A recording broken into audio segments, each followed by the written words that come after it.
लगता कि आज रोआइए देव राजा हमरो कमर मुचुकाइए देव लगता कि आज रोआइए देव राजा हमरो कमर मुचुकाइए देव अइलो चढ़ा के मुठ बना के नशा के पहले उतर जाए भर जाए हो मन भर जाए आज रानी हो पानी के झर जाए आज रानी हो पानी के झर जाए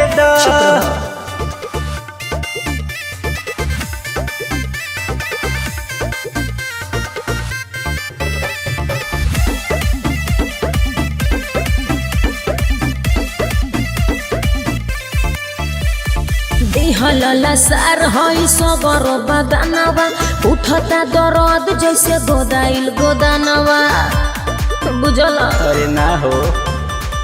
दिहलला सार हई सबर बदानवा उठता दर्द जैसे गोदाइल गोदानवा तोहर ओठवा मुलायम बकाट लिखा रानी धके पंजरवा में साट लिखा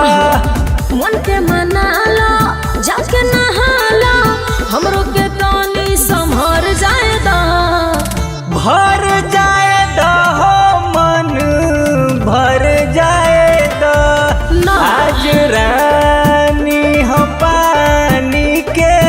झर जाए आज रानी हो पानी के झर जाए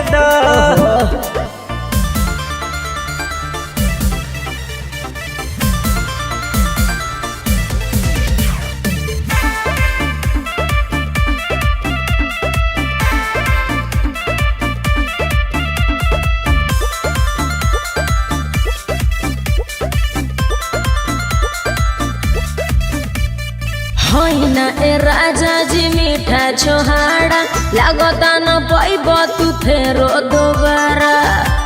ए हो का हो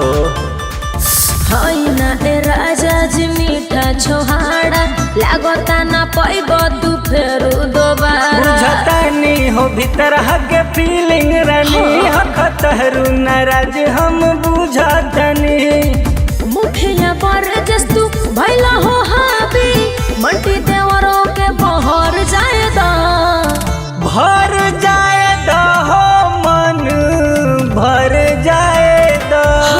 आज रानी हो पानी के झर जाए आज रानी हो पानी के